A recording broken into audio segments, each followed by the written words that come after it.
Irmãos amados, sei que este momento agora se apresenta bem inusitado. Deixa eu relatar também os meus sentimentos. Enquanto para cá caminhava, mudando uma rotina,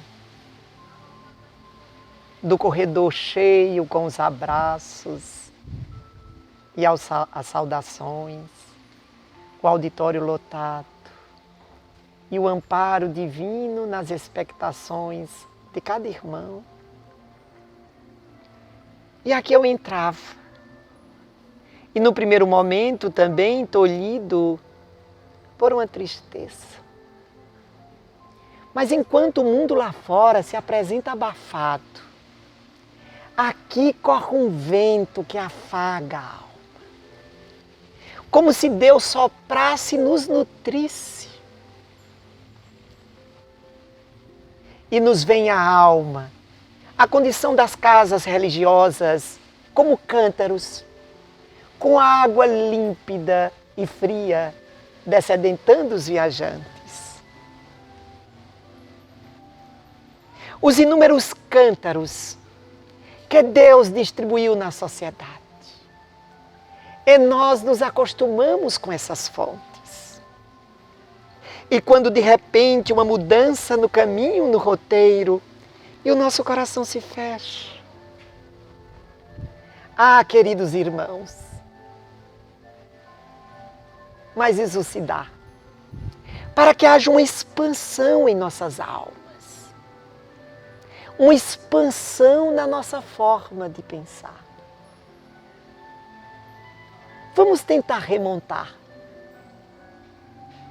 a nossa longa trajetória em busca da terra íntima, da conquista do solo mais profundo do patrimônio do Espírito, que para a civilização hebraica tem-se o nome de Canaã. E começa o longo roteiro, com inúmeros desvios de rotas. E sempre o amparo do alto, nos trazendo de volta. Em uma de suas epístolas, Paulo, e por vezes os estudiosos até questionam sua autoria, mas agora isso não é o importante. Paulo diz, na epístola aos Hebreus, que cada um de nós tem um altar. Sim, meus irmãos, é necessário nesse período uma reflexão da nossa maneira de caminhar, porque fomos forçados a uma modificação. E no primeiro momento isso se nos apresenta como um óbice intransponível. É claro que equivocado por vezes, não temos a lucidez do que está acontecendo. Rabindranath Tagore, Prêmio Nobel da Literatura, um polímata, chamado pelos mais íntimos de Gurodeva. Foi o primeiro não europeu a ganhar o Prêmio Nobel de Literatura. E ele, em um dos seus livros, ele diz: ó amor, quando trazes nas mãos a lâmpada roxa da dor, quanto eu sei que me amas, o quanto eu sei que és a felicidade. Ah, queridos amigos, quando nós nos distanciamos do caminho, perdendo o roteiro, Deus sempre nos enviou mensageiros que nos trouxessem de volta. Nunca na história da humanidade nós tivemos o caminho exarado aos nossos olhos, com tal intensidade quando na vinda do Cristo. Jesus é o caminho do amor. E Ele veio nos trazer de volta. Nós, queridos irmãos, de novo, nos distanciamos, nos perdemos.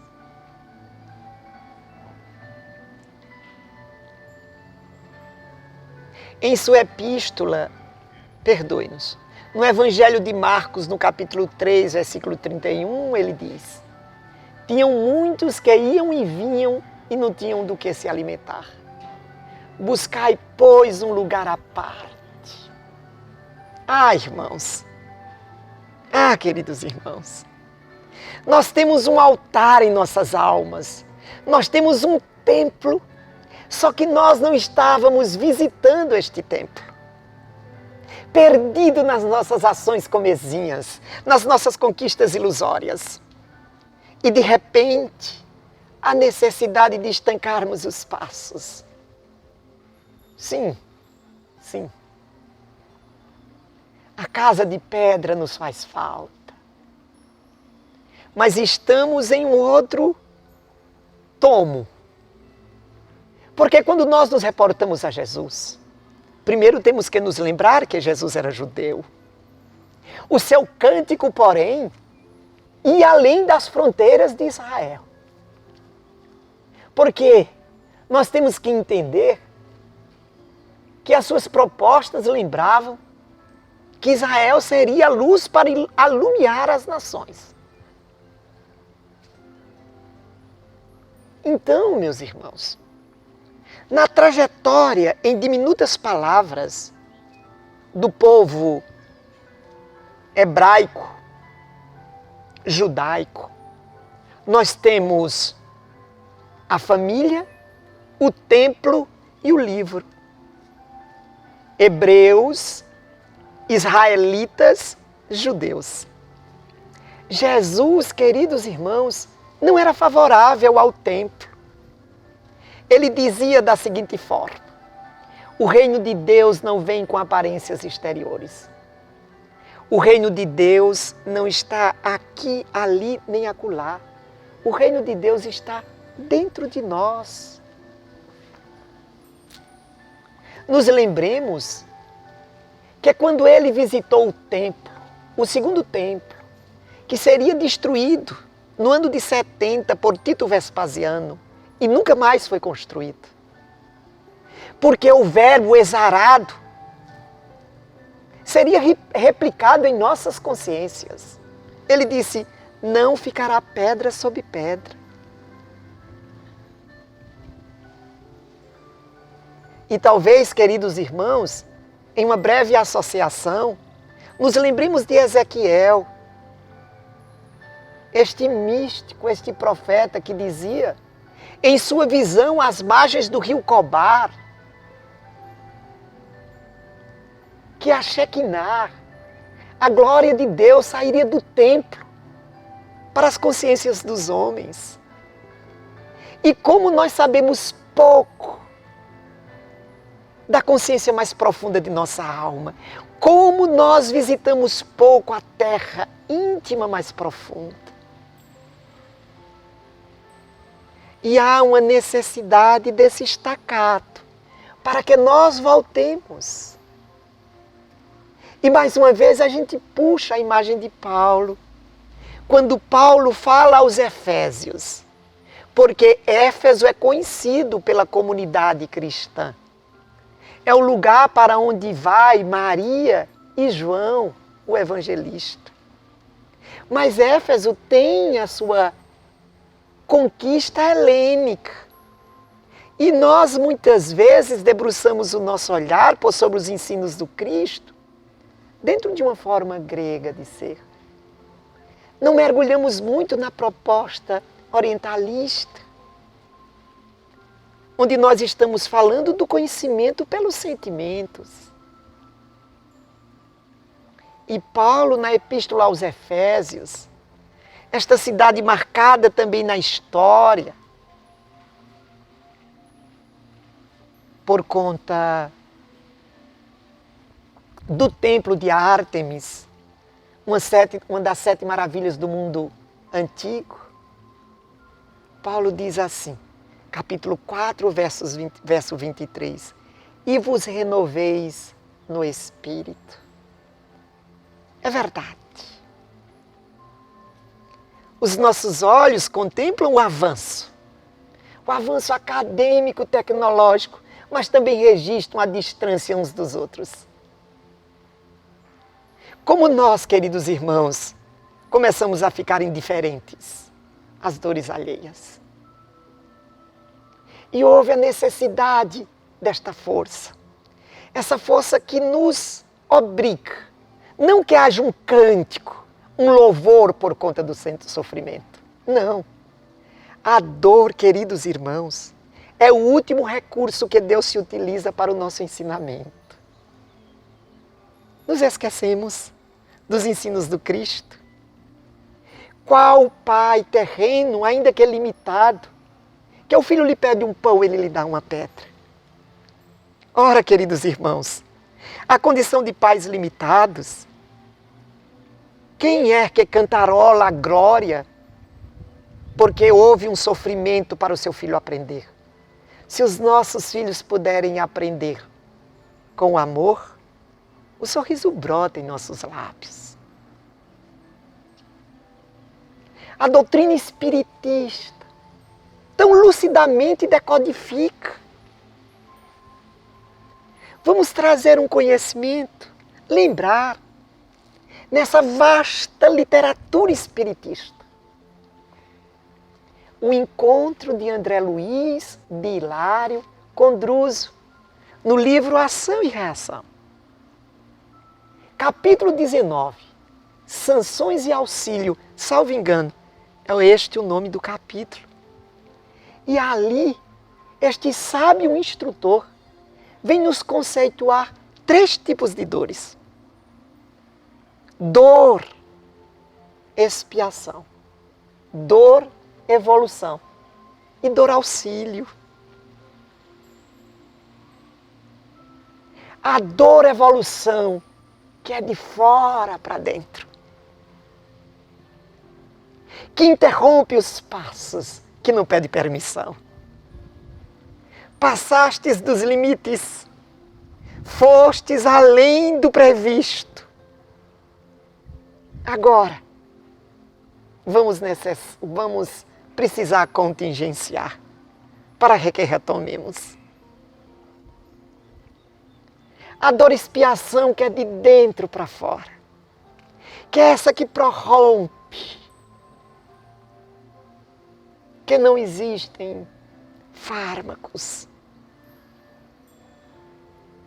E a dor auxílio, que é uma interrupção entre os nossos desejos e as nossas necessidades. É a doença que impede, é a separação que promove. No livro Pai Nosso, este encanto lirial, onde a gente consegue perceber os inúmeros ensinos não ditos por trás do dito, na melodia suave de Meimei e na alma em sintonia, como a nota em perfeita sincronicidade se estivéssemos nos lembrando de Jung, Francisco Cândido Xavier. E ali ele diz que tinha um irmão que tinha a hora de pegar a condução e tinha um vizinho que conversava demais. E ele tenta de todas as formas se desviar, mas o vizinho o descobre. E depois de muito conversar, ele vê que a condução parte. E ele não peca.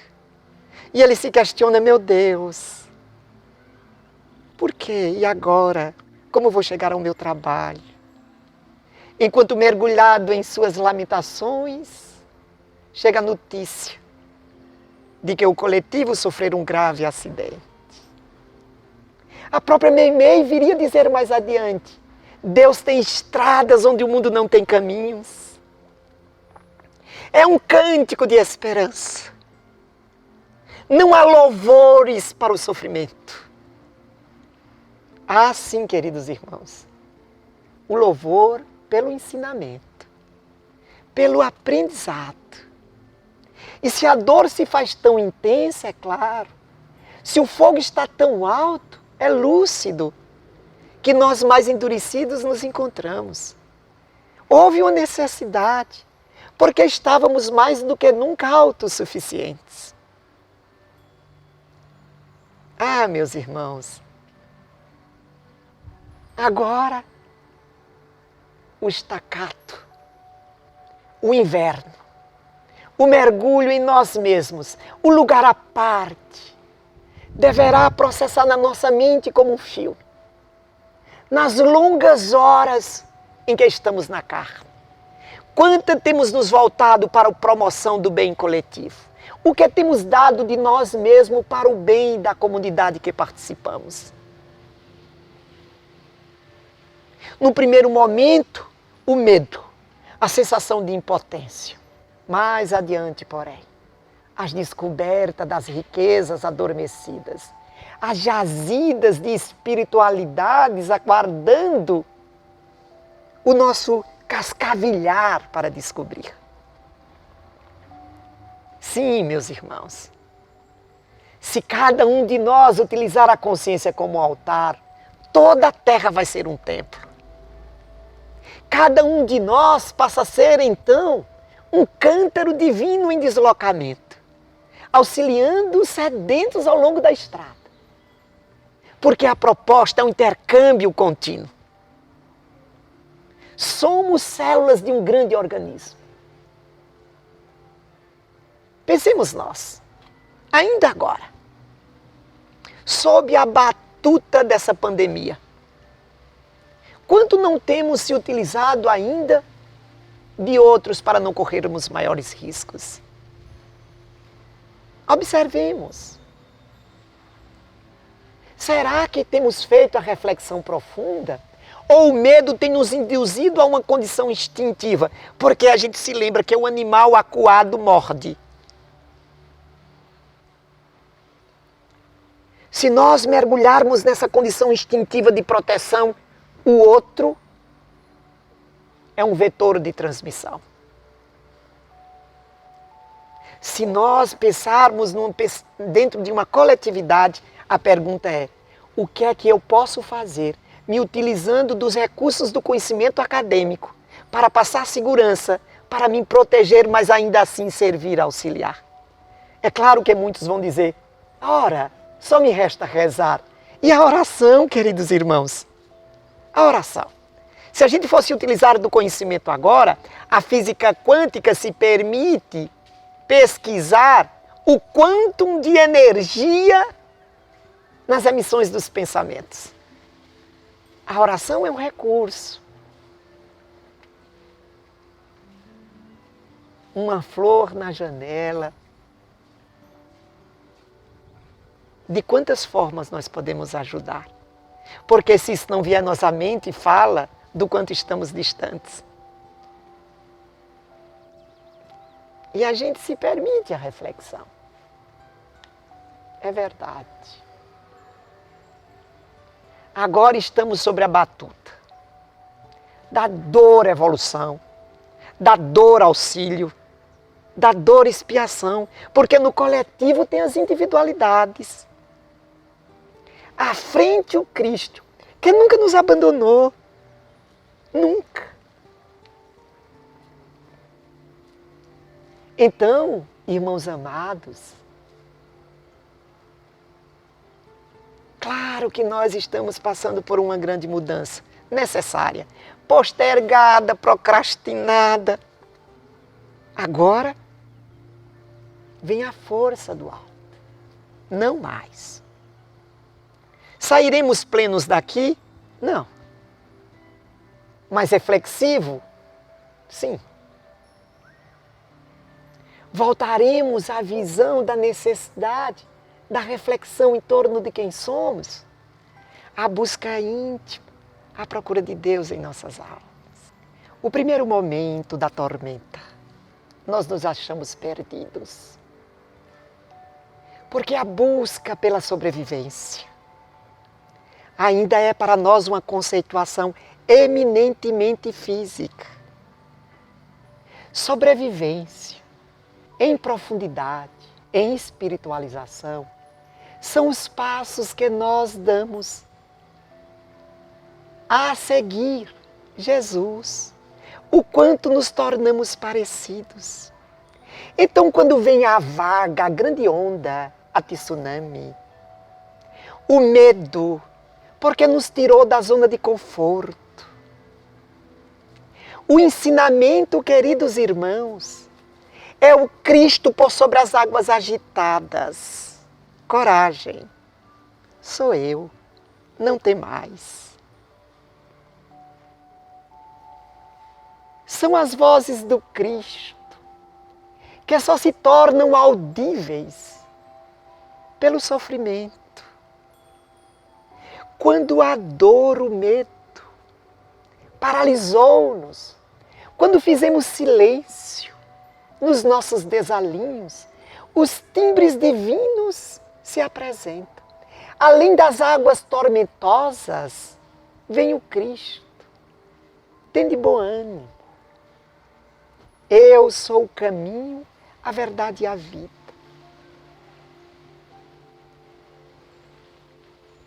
Domênico de Masi, em seu último livro, Sociedade, Alfabeto para a Sociedade Desorientada. Se tiver uma diferença, perdoe-nos. Ele nos diz que a sociedade caminha celeremente quando na conquista do ambiente acadêmico, científico, no progresso intelectual. E diminui os passos para que se promova a conquista espiritual. Houve uma necessidade desse estacato, para que nós deixemos de olhar ao lado, para que nós deixemos de fazer a conquista horizontal, como nos diz Joana, e façamos a verticalização. A verticalização é olharmos o irmão na condição de como Deus olha para nós. Em que posso ser útil, em que posso ajudar, como posso diminuir a tua dor. É um momento reflexivo, mas é o Cristo que de nós se aproxima. Coragem, coragem, sou eu. A condição de pastor, o pastor que vem jungir as suas ovelhas, para levar ao redil de Deus nosso Pai. Quando nos lembramos de Chico, que ele então narra que o bom pastor deixa 99 ovelhas em segurança para buscar a ovelha desviada. E nós poderemos dizer que a sociedade como um todo tem se distanciado. E aí, queridos irmãos, certa feita questionado, alguém disse, mas Chico, nos narra Bacelli, e ele diz, mas Chico, e o pastor vai em busca dessas ovelhas. E Chico, no jeito mineiro, disse, mas todo bom pastor tem um bom cão. Ele manda o cão, então, buscar a ovelha. E ele disse, mas nós estamos falando de uma forma figurada. Qual cão que Deus se utiliza para buscar os filhos, as ovelhas desgarradas? E Chico diz, a dor. A dor é o cão que Deus manda para buscar os filhos desgarrados. Ah, meus irmãos, neste momento nós tememos o mesmo Druso que orienta Hilário e André Luiz, no mesmo livro Ação e Reação, no mesmo capítulo 19 ele diz que é a promoção do bem, que os trabalhos de caridade, os pensamentos voltados para os demais, fortalece o nosso campo imunológico. Começamos a compreender Deus nas minudências, no invisível que o plano espiritual minudencia para nós. O conhecimento doutrinário, queridos irmãos, nos fala da junção. E Kardec, em profundidade, nos diz que a junção da ciência e da religião seriam as asas a promover o voo, a verticalização dessa sociedade. Então, nesse instante albergados, aparentemente ou fisicamente ilhados, poderíamos dizer que estamos mais ungidos que antes da pandemia.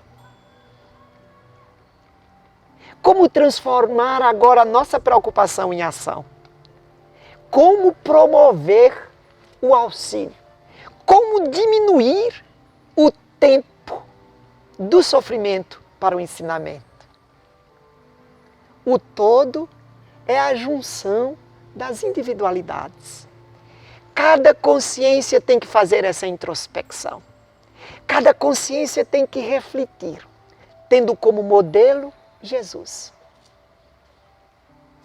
E nessa reflexão, identificando o distanciamento do Mestre, dentro da possibilidade de cada um, ver quantos passos pode dar em direção ao Cristo. E é claro, queridos irmãos, que isso se apresenta dentro do ambiente de analogias. No capítulo 15 do Evangelho segundo o Espiritismo, intitulado Fora da Caridade não há salvação, Jesus minudencia: eu serei aquele excluído, eu serei o tombado, eu serei o sedento, eu serei o cerceado, eu serei o excluído. Quantos passos nós temos dado? A reflexão, a introspecção, a identificação, o roteiro, depois as ações. Se por enquanto a proposta é nos unamos pelo pensamento, combatamos as fontes improfícuas, não promovamos a divulgação do terror. O pensamento consciente, a fé que motiva, que propala, que impulsiona. A oração, a vinculação com Deus. Para que essas gotículas, esses grãos que somos nós, sejam jungidos e esculpidos no hálito divino e este sopro leve o fármaco em suas necessidades, especificações para cada um dos tombados, para cada um dos enfermos. Dos gestores mais importantes, as almas, os irmãos mais invisíveis, unidos pelo pensamento. Somos agora uma só nação e que saibamos agir em prol de todos. Nada do desespero, o pão partilhado, a prece, o culto ao amor. E aí seremos regidos por Jesus. É Ele o musicista divino a nos afinar. E de cada um sairá uma nota para compor a sinfonia de redenção dos nossos passos de volta ao roteiro e à vivência integral do Evangelho. Irmãos queridos, sensibilizado nesta noite tormentosa, nos permita acrescentar o conceito de dor convite. Porque este convite se impõe, não deixando espaços para recusas, vem como dor. Mas é o convite de seguirmos os passos do amor. Nos permitamos, queridos irmãos, sensibilizados pelo sofrimento, nas frestas que interrompem o domínio dos nossos desalinhos. Percebermos a luz do auxílio iluminando as veredas de nossa alma. E ainda que limitados estejamos no ambiente que nos acolhe, nos permitamos perceber as dores lá fora e o que nós poderíamos fazer. Se o mundo fosse como outrora, se pudéssemos caminhar, visitar,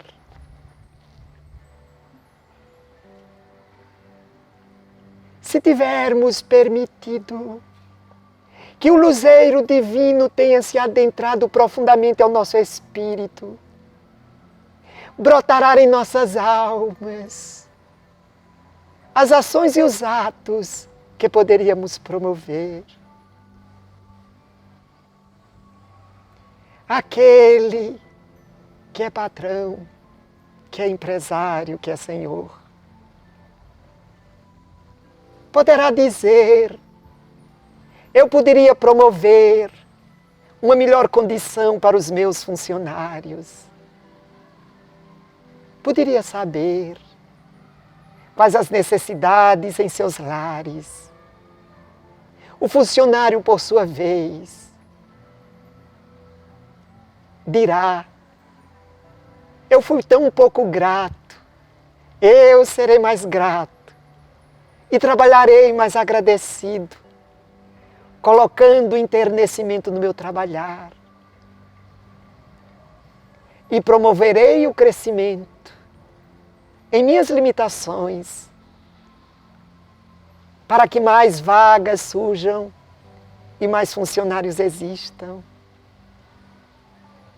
O filho, agora proibido de visitar os pais, lembrar-se-á: se hoje fosse domingo e tudo estivesse como outrora, não teria programa melhor do que visitar os meus genitores e não falaria das minhas dores. Lembraria dos dias, a condição de plantas diminutas em que eles me regaram, me iluminaram. Os pais poderão dizer: se outra vez eu voltar a vê-los, falarei da alegria que foi tê-los e como até hoje sou alimentado pelas sementes, pelas mudas que leguei ao mundo.